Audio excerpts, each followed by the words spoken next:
Urdu umpire channel کے ناظرین اور سامعین، ہمارا ملک پاکستان ایک خاص نظریے کے تحت وجود میں آیا تھا۔ اس ملک کو وجود میں لانے کا مقصد ہرگز یہ نہ تھا کہ ادھر ہم ادھر تم، بلکہ اس سے مراد ایک ایسا خطہ تھا جہاں مسلمان آزادانہ اپنے دین کے مطابق ایسی زندگی بسر کر سکیں جو باقی دنیا کے لیے ایک نمونہ ہو۔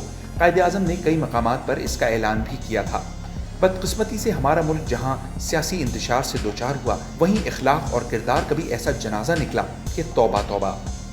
گزشتہ دنوں اسلام آباد میں ایکسپریس ہائی وے پر جہاں قائد اعظم کا ایک بڑا پوسٹر لگا ہوا ہے اور ساتھ قائد اعظم کے بیان کردہ 3 اصول یونٹی، فیتھ اور ڈسپلن کا ذکر بڑے حروف کے ساتھ لکھا گیا ہے، یہ ایک ایسی جگہ ہے جہاں قائد اعظم کو خراج عقیدت پیش کرنے کے لیے ان کا پوسٹر اور ان کے اصولوں کا ذکر کیا گیا ہے، جہاں کسی بھی محب وطن کی آنکھیں محبت سے جھک جاتی ہیں۔ وہ اللہ کا شکر بجا لاتا ہے کہ اس جیسا عظیم قائد مسلمانوں کو ملا تو انگریزوں اور ہندوؤں کا مقابلہ ممکن ہوا۔ لیکن افسوس، صد افسوس کہ ایک جوڑے نے شرم و حیا اور ناموں سے قائد کی تمام حدوں کو عبور کرتے ہوئے قائد کے پوسٹر کے سامنے نیم اریاں تصویریں شائع کی، جس میں جسم کے قابل اعتراض اجزاء صاف نظر آ رہے ہیں۔ آخر یہ ثابت کیا کرنا چاہتے ہیں؟ ان کا مقصد کیا ہے؟ قائد کی روح اس منظر کو دیکھ کر تڑپ اٹھی ہوگی اور زبان حال سے کہہ رہی ہوگی، کیا اس لیے تقدیر نے چنوائے تھے تنکے، بن جائے نشیمن تو کوئی آگ لگا دے۔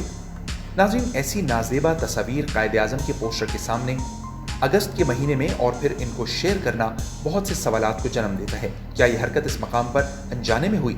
ایسا ہرگز نہیں۔ تصویر کا مخصوص انداز واضح کر رہا ہے کہ یہ ایک سوچا سمجھا منصوبہ ہے۔ کیا اس سے یہ بتانا مقصود ہے کہ ملک پاکستان فحاشی کا اڈا بن چکا ہے؟ کوئی جہاں چاہے، جیسے چاہے کوئی بھی حرکت کر سکتا ہے؟ ایسا ہرگز نہیں۔ ہمارے ملک میں اکا دکا ایسے واقعات پیش آ جاتے ہیں، لیکن بحیثیت مجموعی کہیں بھی پاکستانی معاشرہ اتنا گیا گزرا نہیں ہے۔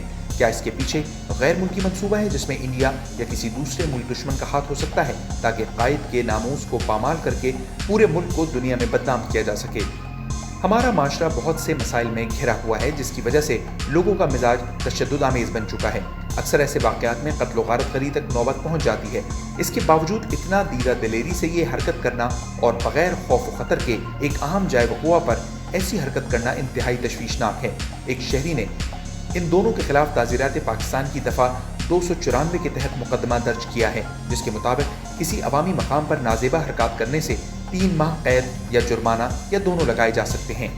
اس سنگین جرم میں پولیس کی ذمہ داری ہے کہ جوڑے کو فوراً گرفتار کر کے عدالت میں پیش کرے تاکہ کسی کو قانون ہاتھ میں لینے کی نوبت پیش نہ آئے۔ ڈپٹی کمشنر اسلام آباد کی توجہ جب اس جانب دلائی گئی تو انہوں نے اس وقوعے کے بارے میں لوگوں سے معلومات حاصل کرنے کے لیے ٹویٹ داغ دیا۔ اس ٹویٹ پر انہیں خوب آڑے ہاتھوں لیا گیا۔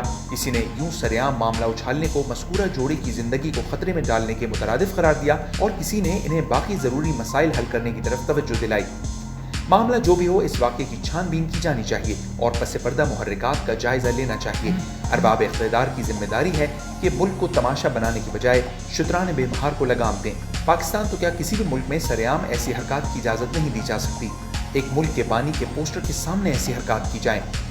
اگر اس حرکت سے یہ ثابت کرنا مقصود ہو کہ قائد کے خیالات ایسے تھے تو یقیناً یہ بہت بڑا الزام ہوگا۔ قائد اعظم کی پوری زندگی اس بات کی گواہ ہے کہ ان کا کوئی ایسا سکینڈل نہیں۔ آپ کی بہن محترمہ فاطمہ جناح اپنے بھائی کی تربیت میں پل کر جوان ہوئیں۔ محترمہ فاطمہ جناح نے پوری زندگی نہ صرف مکمل مشرقی لباس پہنے رکھا بلکہ ہر وقت سر پر چادر لیے رکھی۔ لہٰذا ضرورت اس امر کی ہے کہ پبلک مقامات پر ایسی حرکات کرنے والوں کو کڑی سزا دی جائے تاکہ دوسروں کے لیے عبرت بنے۔ اردو امپائر چینل کے ناظرین، امید ہے یہ ویڈیو آپ کو پسند آئی ہوگی۔